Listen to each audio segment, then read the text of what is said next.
right, so today we're going to be diving deep into Coffee Confession. This song, you guys have been sending it in, and it's clearly, struck a nerve with a lot of you. Yeah.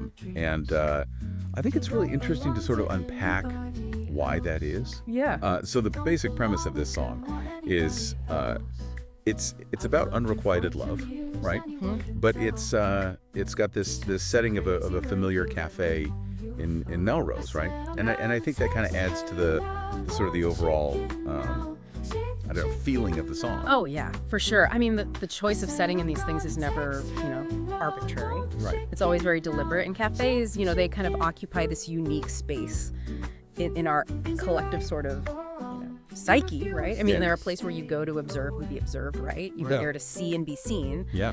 So it's a really interesting choice, I think, to set this story of unrequited love in a cafe, because it kind of allows for this kind of voyeuristic element. Yeah, and it's almost like we're sitting at the table next to the narrator. Totally. Oh, yeah, like you're eavesdropping on this very, personal and private confession. Right, and the narrator is dealing with some pretty complex emotions here. Oh, absolutely.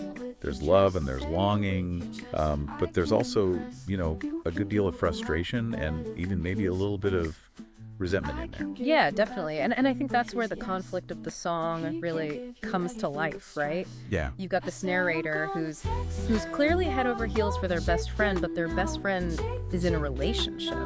Right. And not just any relationship. The narrator sees it as a mistake. Well, yeah, and there's that line, right? You don't belong to anybody else. You don't belong with him or anybody else, right? Exactly. And I mean, just in that line alone, you can hear that possessiveness that comes out, right? Right. It stems from that unrequited love, but it kind of, toes the line. Yeah, it's that internal struggle, right? Wanting to protect the person that you care about, but also maybe, grappling with whether or not you're just projecting your own feelings onto the situation. Mm-hmm. And the way that struggle is expressed in the chorus is just brilliant, I think. Yeah. The repetition of, I'm going to text her now, don't chicken out, it really highlights that push and pull, within the narrator, Mm-hmm. this like internal battle between the courage to actually confess those feelings. Right, and that fear of rejection is huge. Oh, absolutely. And maybe even some guilt, right? Because on some level, the narrator has to realize that confessing their feelings could really disrupt their friend's relationship, right? And so there's all this tension and hesitation. And then there's that interesting way that the song portrays the friend's current partner, right? Right. He's just a crazy irregular with whom you fell, right?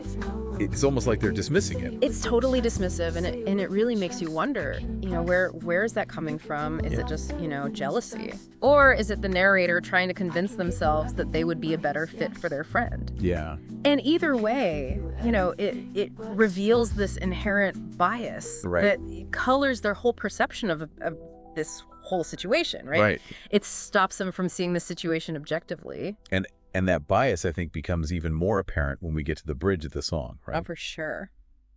Because that's where the narrator just kind of lays it all out, right? Yeah. Say it with your chest. I can impress.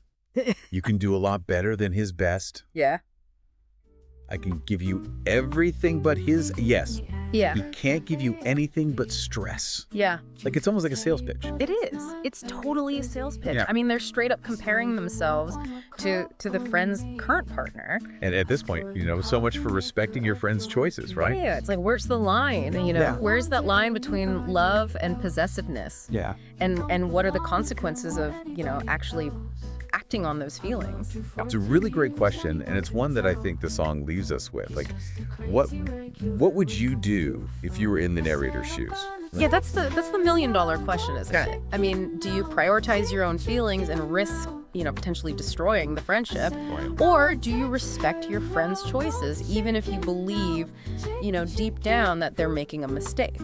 And that they're with the wrong person. Right, exactly. And there are no easy answers. Right. It's a tough call. Yeah, it's food for thought, for sure. And I think, Coffee Confession, it might be about unrequited love on the surface, but it also forces us to think about, all these bigger issues. Absolutely. The complexities of friendship, the boundaries that we set in our relationships.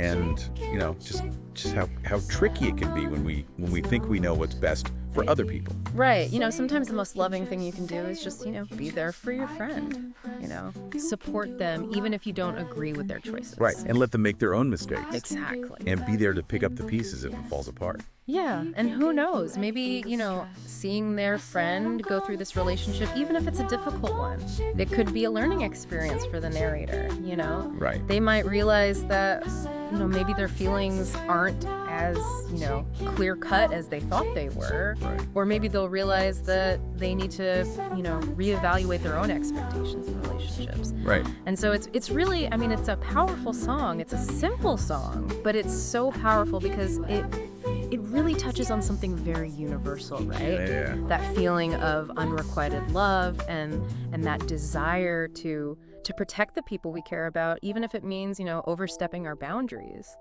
And I think that's why it's resonated with so many of our listeners, right? Yeah, I think so too. Because I think we've all been there in some way, shape, or form. We've all had that experience of wanting something that we can't have, right? And trying to figure out how to deal with those feelings in a healthy and productive way. Right. So yeah, it's a great song for discussion for sure. So if you're listening, tell us what you think. What would you do? Let us know. Yeah, would you confess your feelings? Would you stay silent? Hit us up on our socials. All right. We'll see you guys next time. See ya. Bye.